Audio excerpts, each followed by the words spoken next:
আসসালামু আলাইকুম। সংবাদে আপনাদের সবাইকে স্বাগতম জানাচ্ছি। আমি ফাইজা। শুরুতেই সংবাদ শিরোনাম। ৬৪৫ আপিলে প্রার্থিতা ফিরে পেলেন ৪ শতাধিক।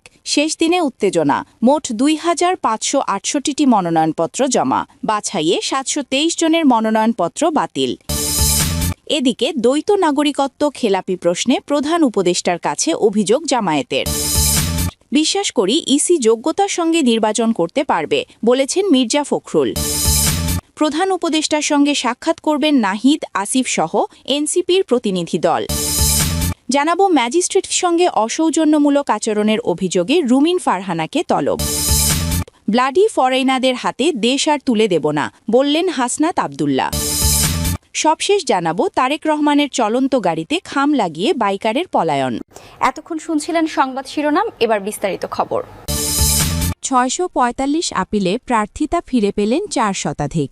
শেষ দিনে উত্তেজনা। মোট ২৫৬৮টি মনোনয়নপত্র জমা। বাছাইয়ে ৭২৩ জনের মনোনয়নপত্র বাতিল। পোস্টাল ব্যালটে পক্ষপাতের অভিযোগসহ ৩টি ইস্যু নিয়ে গতকাল রোববার সকাল থেকে রাত পর্যন্ত নির্বাচন কমিশনের সামনে ছাত্রদলের নেতাকর্মীরা অবস্থান নেন। আগের দিন পক্ষপাত করে বা কোনো ফাঁক ফোকর দিয়ে ঋণখেলাপি ও দ্বৈত নাগরিকদের পার করে দেবার চেষ্টা করলে ইসির বিরুদ্ধে অ্যাকশনে যাওয়ার হুঁশিয়ারি দিয়েছিল জাতীয় নাগরিক পার্টি এনসিপি। এমন উত্তেজনাকর পরিস্থিতির মধ্যে গতকাল রিটার্নিং কর্মকর্তার সিদ্ধান্তের বিরুদ্ধে প্রার্থীদের আপিল শুনানি শেষ করে ইসি। ১০ই জানুয়ারি শুরু হওয়া আপিল শুনানির শেষ দিন ছিল গতকাল।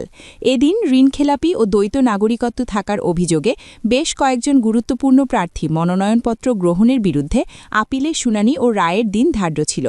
শেষ দিন আপিলে প্রার্থিতা ফিরে পেয়েছেন ২১ জন, আর প্রার্থিতা হারিয়েছেন বিএনপির ২ জন।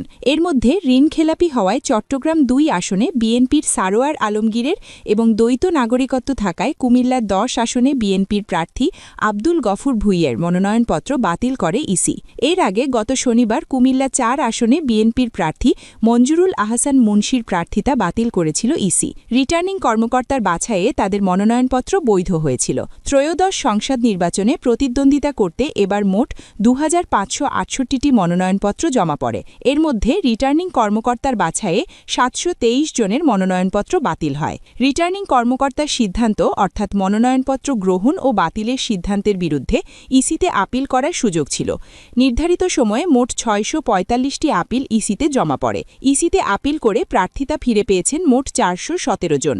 আর রিটার্নিং কর্মকর্তার বাছাইয়ে বৈধ হলেও আপিলে মনোনয়নপত্র বাতিল হয়েছে ৬ জনের।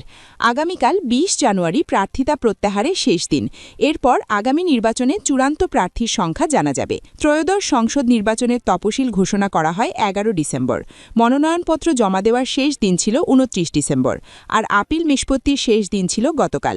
আগামী ১২ই ফেব্রুয়ারি সংসদ নির্বাচনের ভোট গ্রহণ করা হবে। দ্বৈত নাগরিকত্ব খেলাপি প্রশ্নে প্রধান উপদেষ্টার কাছে অভিযোগ জামায়াতের। প্রার্থীদের মনোনয়নপত্র বৈধ বা অবৈধ ঘোষণার ক্ষেত্রে ঋণখেলাপি ও দ্বৈত নাগরিকত্বের বিষয়ে নির্বাচন কমিশন ইসি পক্ষপাতিত্ব করছে বলে অভিযোগ করেছে জামায়াত। প্রধান উপদেষ্টার সঙ্গে জামায়াতের প্রতিনিধি দলের বৈঠক শেষে সংবাদ সম্মেলনে এই অভিযোগ করে জামায়াত। দলটির নায়েবে আমির সৈয়দ আবদুল্লাহ মোহাম্মদ তাহের বলেছেন, প্রার্থীদের মনোনয়নপত্র বৈধ বা অবৈধ ঘোষণার ক্ষেত্রে ঋণখেলাপি ও দ্বৈত নাগরিকত্ব এ দুটি প্রধান বিষয়কে বিবেচনায় নিয়েছে ইসি। তবে একই ধরনের ঘটনায় কারো মনোনয়নপত্র বাতিল করা হচ্ছে আর কারো বৈধ ঘোষণা করা হচ্ছে। এটি ইসির নিরপেক্ষতা নিয়ে প্রশ্ন তুলছে। এর আগে সন্ধ্যায় রাষ্ট্রীয় অতিথি ভবন যমুনায় জামায়াতের আমির শফিকুর রহমানের নেতৃত্বে একটি প্রতিনিধি দল প্রধান উপদেষ্টা অধ্যাপক মোহাম্মদ ইউনুসের সঙ্গে বৈঠক করে। বৈঠকের বিষয়ে ব্রিফিংয়ে আবদুল্লাহ মোহাম্মদ তাহের বলেন, ১২ ফেব্রুয়ারি একটি সুষ্ঠু ও নিরপেক্ষ নির্বাচন হবে বলে আশা করে জামায়াত। তবে এরই মধ্যে কিছু ভিন্ন চিত্র দেখা যাওয়ায় প্রতিকারের জন্য প্রধান উপদেষ্টার সঙ্গে সাক্ষাৎ করেছে জামায়াত। বিশ্বাস করি ইসি যোগ্যতার সঙ্গে নির্বাচন করতে পারবে, বলেছেন মির্জা ফখরুল। বিএনপির মহাসচিব মির্জা ফখরুল ইসলাম আলমগীর বলেছেন, নির্বাচন কমিশন এখন পর্যন্ত যোগ্যতার সঙ্গেই কাজ করছে। বিএনপি বিশ্বাস করে কমিশন যোগ্যতার সঙ্গে আগামী ত্রয়োদশ জাতীয় সংসদ নির্বাচন পরিচালনা করতে পারবে। আজ সোমবার রাজধানীর জিয়া উদ্যানে বিএনপির প্রতিষ্ঠাতা ও প্রয়াত রাষ্ট্রপতি জিয়াউর রহমানের ৯০তম জন্মবার্ষিকী উপলক্ষে শ্রদ্ধা নিবেদন শেষে মির্জা ফখরুল সাংবাদিকদের একথা বলেন। দলীয় প্রার্থিতা বাতিল, পোস্টাল ব্যালট সহ নির্বাচন কমিশনের বিভিন্ন সিদ্ধান্ত ও কর্মকাণ্ড তুলে ধরে এ বিষয়ে বিএনপির অবস্থান জানতে চাইলে মির্জা ফখরুল বলেন, নির্বাচন কমিশনে যখন বাছাই হয় তখন কিছু সমস্যা থাকে, এটা নতুন কোনো ব্যাপার না। আমরা এখন পর্যন্ত যে নির্বাচন কমিশনকে দেখেছি মোটামুটিভাবে তারা যোগ্যতার সঙ্গেই কাজ করছে। বিএনপির মহাসচিব আরও বলেন, আমাদের যে সমস্যাগুলো আমরা মনে করেছি গতকাল কমিশনের সামনে তুলে ধরেছি। আমরা বিশ্বাস করি নির্বাচন কমিশন যোগ্যতার সঙ্গে এই নির্বাচন পরিচালনা করতে সক্ষম হবে। মাঠ পর্যায়ে লেভেল প্লেয়িং ফিল্ড না থাকার অভিযোগের বিষয়ে দৃষ্টি আকর্ষণ করা হলে মির্জা ফখরুল বলেন, আমাদের কাছে এ ধরনের কোনো অভিযোগ নাই। প্রধান উপদেষ্টার সঙ্গে সাক্ষাৎ করবেন নাহিদ আসিফ সহ এনসিপির প্রতিনিধি দল। অন্তর্বর্তী সরকারের প্রধান উপদেষ্টা প্রফেসর ডক্টর মুহাম্মদ ইউনুসের সঙ্গে সাক্ষাৎ করবে জাতীয় নাগরিক পার্টির এনসিপির প্রতিনিধি দল। সোমবার বিকাল ৫টায় যমুনায় এ সাক্ষাৎ হবে। এনসিপি নেতারা জানান, দলের আহ্বায়ক নাহিদ ইসলামের নেতৃত্বে প্রতিনিধি দলে থাকবেন দলের নির্বাচন পরিচালনা কমিটির চেয়ারম্যান আসিফ মাহমুদ সজীব ভুলিয়া, সেক্রেটারি মনিরা শারমিন এবং নির্বাচন পরিচালনা কমিটির আইনি সহায়তা বিষয়ক উপকমিটির প্রধান অ্যাডভোকেট জহিরুল ইসলাম মুসা। সাক্ষাৎকালে নির্বাচন কমিশনের পক্ষপাতমূলক আচরণ এবং বর্তমান নির্বাচন পরিস্থিতি নিয়ে আলোচনা হবে। সাক্ষাৎ শেষে যমুনার বাইরে সাংবাদিকদের ব্রিফ করবেন এনসিপির প্রতিনিধিরা। ম্যাজিস্ট্রেটের সঙ্গে অসৌজন্যমূলক আচরণের অভিযোগে রুমিন ফারহানাকে তলব।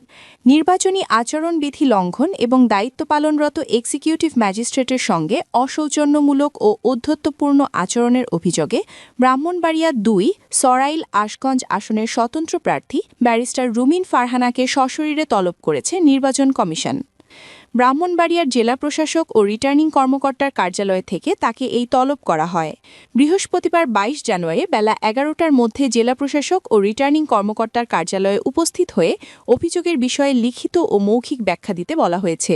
রিটার্নিং কর্মকর্তার কার্যালয় সূত্রে জানা গেছে, গত ১৭ জানুয়ারি বিকেলে সরাইল উপজেলার নোয়াগাঁও ইউনিয়নের ইসলামপুর এলাকায় প্রায় ৪০০ থেকে ৫০০ জন লোক নিয়ে একটি নির্বাচনী জনসভা করেন রুমিন ফারহানা। অভিযোগ অনুযায়ী সেখানে বৃহৎ স্টেজ নির্মাণ ও মাইক ব্যবহার করে রাজনৈতিক বক্তব্য দেওয়ায় নির্বাচনী আচরণবিধি লঙ্ঘিত হয়। খবর পেয়ে ঘটনাস্থলে মোবাইল কোর্ট পরিচালনার জন্য একজন এক্সিকিউটিভ ম্যাজিস্ট্রেট উপস্থিত হন। তিনি তাৎক্ষণিকভাবে সমাবেশ বন্ধের নির্দেশ দিলে রুমিন ফারহানা তার সঙ্গে তর্কে জড়িয়ে পড়েন এবং অসৌজন্যমূলক আচরণ করেন বলে অভিযোগ করা হয়। রিটার্নিং কর্মকর্তা শারমিন আক্তার জাহানের স্বাক্ষরিত তলব নোটিশে উল্লেখ করা হয়, সমাবেশ বন্ধের নির্দেশ দেওয়ার পর রুমিন ফারহানা ম্যাজিস্ট্রেটের সঙ্গে অত্যন্ত ঔদ্ধত্যপূর্ণ আচরণ করেন এবং বিভিন্ন ধরনের হুমকি প্রদর্শন করেন। নোটিশে আরও উল্লেখ করা হয়, এক পর্যায়ে উপস্থিত লোকজনের সামনে তিনি ম্যাজিস্ট্রেটের উদ্দেশ্যে বৃদ্ধাঙ্গুলি প্রদর্শন করে বলেন, আমি যদি না বলি এখান থেকে বাইরে যেতে পারবেন না, মাথায় রাখেন। আজকে আমি আঙুল তুলে বলে গেলাম, ভবিষ্যতে শুনব না।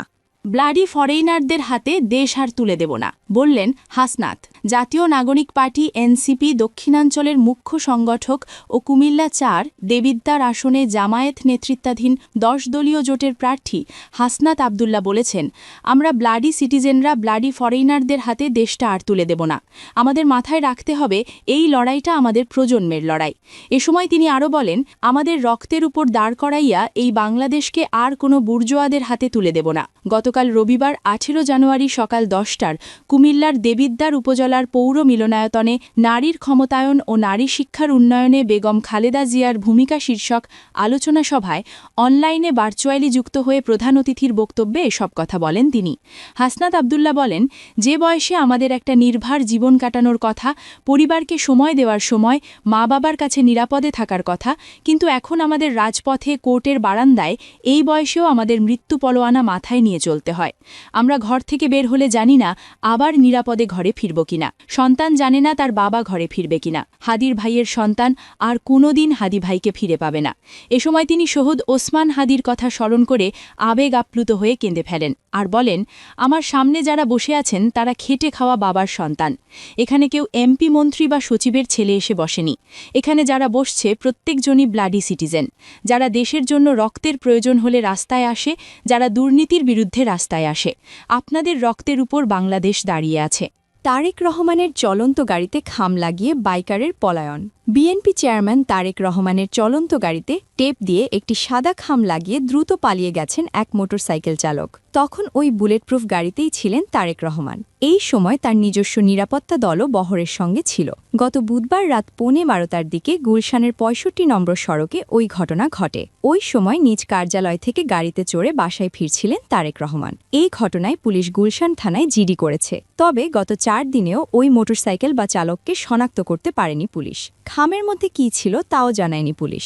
গুলশান থানার ওসি রাকিবুল ইসলাম গণমাধ্যমে বলেন, ওই মোটরসাইকেলটি স্পিডে এসে বিএনপি চেয়ারম্যানের বুলেটপ্রুফ গাড়িতে শুধু স্কচ টেপ মারা একটা খাম লাগিয়ে টান দিয়ে চলে গেছে। এটা কেন কী উদ্দেশ্যে করল সেটা এখনও জানা যায়নি। ওসি আরও বলেন, সাদা হিরো হাঙ্ক মোটরসাইকেলটিতে একজনই আরোহী ছিলেন। সেখানকার একটা ভিডিও আমরা পেয়েছি, তবে সেটা খুব স্পষ্ট নয়। ভিডিওতে দেখা যায় মোটরসাইকেলটি ৬৫ নম্বর সড়কে গাড়িতে খাম লাগিয়ে দিয়েই আমেরিকান ক্লাবের দিকে চলে যায়। তার গাড়িবহরে নিজস্ব নিরাপত্তা দলও ছিল।